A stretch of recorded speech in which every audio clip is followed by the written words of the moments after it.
guys, welcome to my channel. My name is ReadingBear and I hope you are ready for some more stories. And today, we'll take a look at some new entitled people content. If you enjoyed my content, please don't forget to subscribe to my channel and post some bear emojis in the comment. And now, let's dive right into the stories. The first story is titled Sister Keeps Wanting Things Changed to Party Invitations I Made for Free. This happened about a year ago, so it's not all exactly word for word but pretty close. My older sister has 4 kids. She typically has me make their party invitations for her digitally, which I do so using the website Canva. I'm no graphic designer, but I've made plenty of things using Canva over the years. Her youngest daughter, let's call her Bella, was having her 5th birthday in a few weeks. She asked me to make unicorn-themed invitations, and this is how it went. Sister: hey, can you please make Bella's birthday party invitations? We're broke, so we can't pay you anything. Me: sure, that should be fine. What kind of invitations does Bella want for her party? Sister: she loves unicorns. Anything with unicorns and with the party info on it should be fine. Me: makes cute pink invitations with unicorns, her age and name, and party info. Me: sends them to my sister. How do you like them? Sister: they look great. Can you just fix the background color? I want it a little brighter. Me: sure, no problem. Me: sends new fixed invitations. Sister: can you change the text color? It looks boring with it all white. Me: oh, okay, but it may be hard to read if it isn't white due to the background color you wanted. Me: changes text color then sends new invitations. Sister: well, now I can hardly read what they say. I'm not sure if Bella's friends' parents will be able to see the party info. Me: let's just change it back to white. It's easier to read and it's still colorful even with white text due to the background and unicorns on it.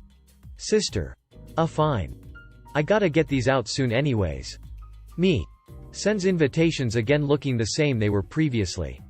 Sister: can you add some more decorations in the background? Looks kinda boring. Me: okay, but this has gotta be the last one because I have things I need to do. Sister: yeah, last thing I promise. Me: adds a few more things to the invitations. Sister: it looks a little crowded now, but this will have to do. The next story is titled Goodwill Threatens to Call the Cops on Us for Changing Our Mind About a Donation. Happened right before COVID. Phil was a hoarder, and we'd been tasked to clean out his house for sale. A lot of it was too old or small to bother with selling. Nickels and dimes add up, but our patience wasn't infinite, and in this day and age, no one wants to argue over $20 for a working tube TV. So we decided we'd donate what we could and toss the rest. As an illustration of how much stuff there was, I ordered a 30-feet dumpster for whatever wasn't donation worthy. We filled it. Twice. The contents of a single 4x8 closet alone yielded close to 12-30-gal trash bags worth of clothes, all brand new and probably expensive when originally bought, in the 70s, 80s.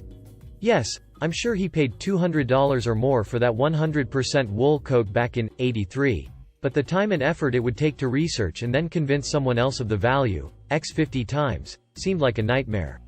Making matters worse, FIL's most recent ex interfered with all attempts to sell on FB, calling us ungrateful for the free stuff available to us. For all we know, according to her, my husband might have a drastic change in fashion sense, and weight, and decide he wanted FIL's zoot suit. Or maybe in 20 to 30 plus years our daughter will appreciate that we'd kept the wedding dress from FIL's first marriage, circa 1960s. But I digress.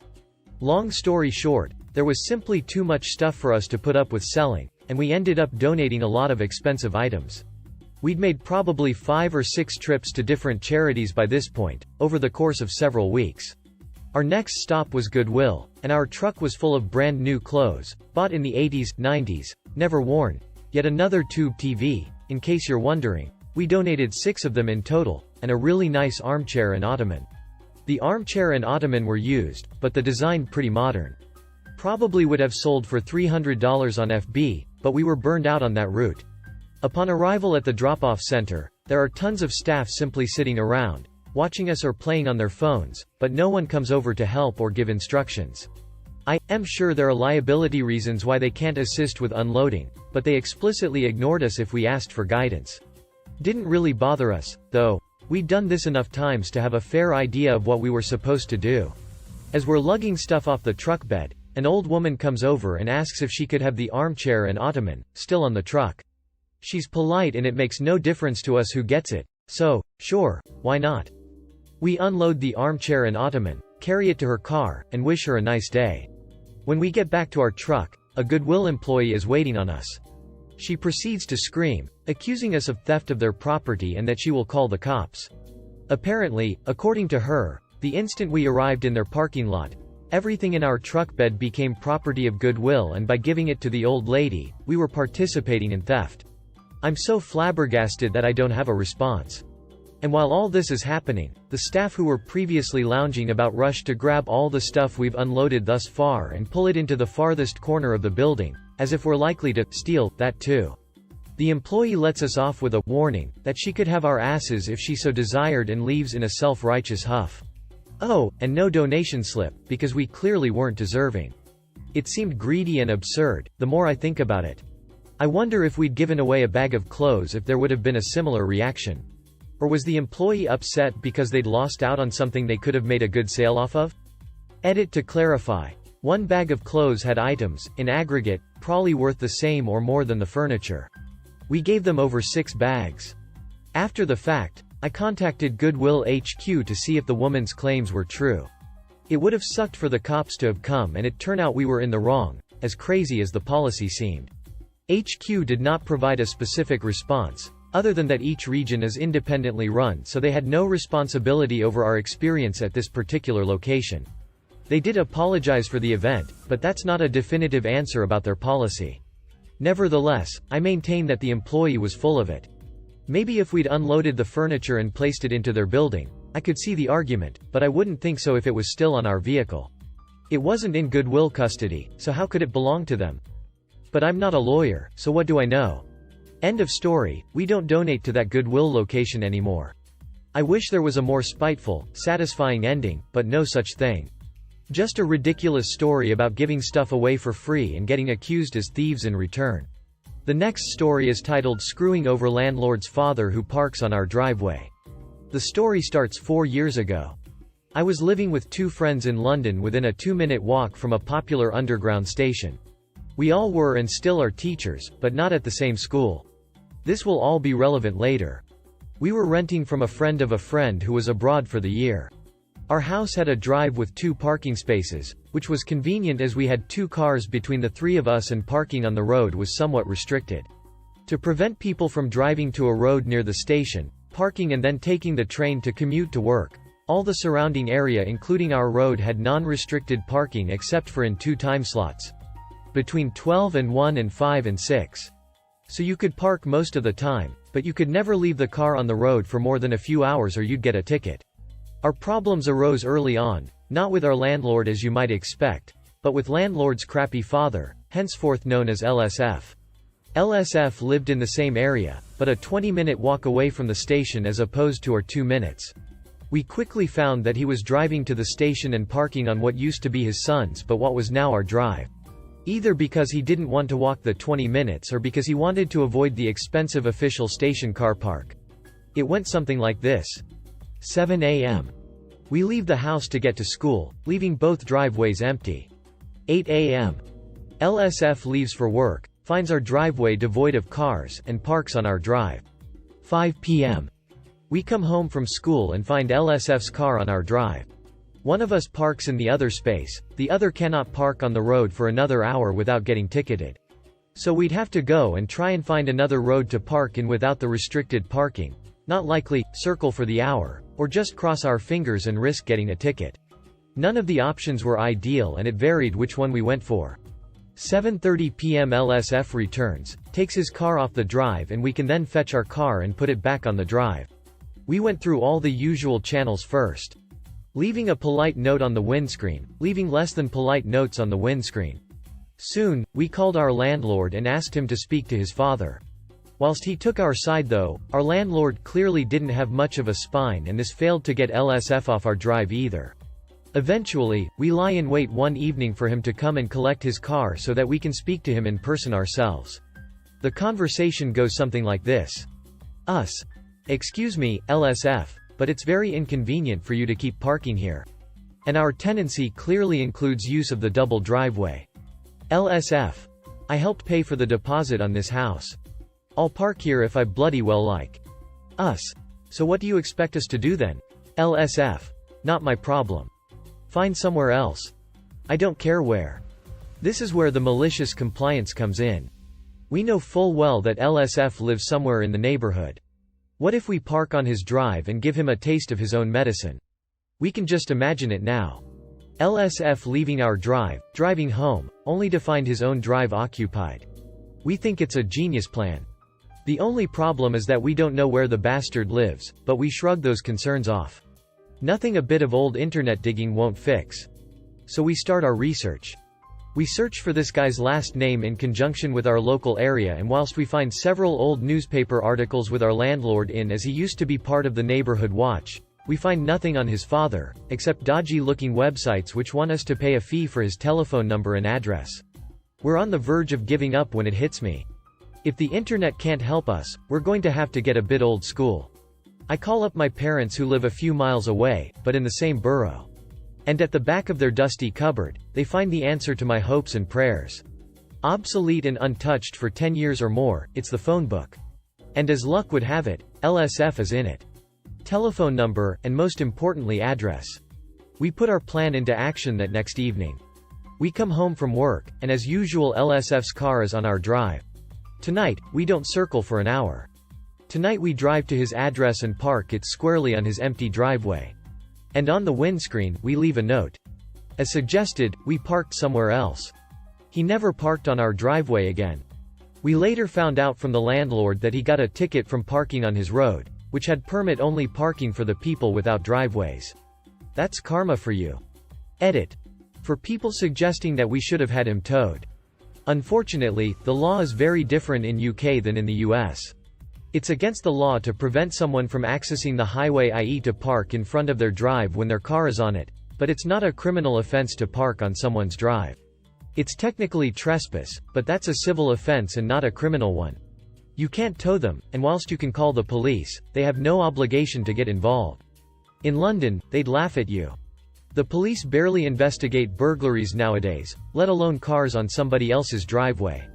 The next story is titled "My Coworker is Too Good for a Free Meal." The company I work for announced a while back that there won't be a Christmas party this year, for obvious reasons. This is my first year with the company, but from what I've heard the party is a pretty great time, so everyone was quite disappointed. At the event, each employee receives a gift card to a local mall or business. The amount varies, but it's typically in the range of $50. Nothing to sneeze at for sure. Anyway, it was announced that in lieu of a Christmas party, the company was going to provide a gift box for each of us containing a turkey, some vegetables, a pie, and some other items to round out a nice Christmas dinner. Most of us thought this was a nice gesture, seeing as it would have been pretty easy to simply cancel the party, cite COVID as the reason, and save a bunch of money. One coworker, the CB in question, was not happy with this. During our shift last Thursday, the manager phoned us up saying that our boxes were ready for pickup and that we could pack up early. CB blew up, ranting on and on about what an insult this gift was, how it's beneath him, and how he wants a gift card or nothing. Keep in mind this is a grown man, and people were around. Real embarrassing sight. We tried to talk him down, but he continued to say how insulting and demeaning this was and how he doesn't need a turkey. Well, fair enough, you're one guy and that's a lot of food. A coworker of ours, who is a real sweet young lady but unfortunately not very well off, asked if he could pick up his box and give it to her and her family. CB refused, saying that he wouldn't touch it out of principle. The food bank was also out of the question. He even phoned the manager back to tell him what he had just told us. The manager was rightfully pissed and sent him home for the day, telling him that by refusing to pick it up today, he was forfeiting everything and that he couldn't backtrack later on. CB agreed and stormed off, so the rest of us went off to pick up our meals. A bit of an aside here, out of the 4 of us on the crew that day, 2 of us had been forced to go to the food bank at least a couple times in the past few years, So listening to this guy go on about how a free meal wasn't good enough for him had us rather angry, especially considering the state of the world right now. Back to the story, we showed up at the shop and the gift box blew our expectations out of the water.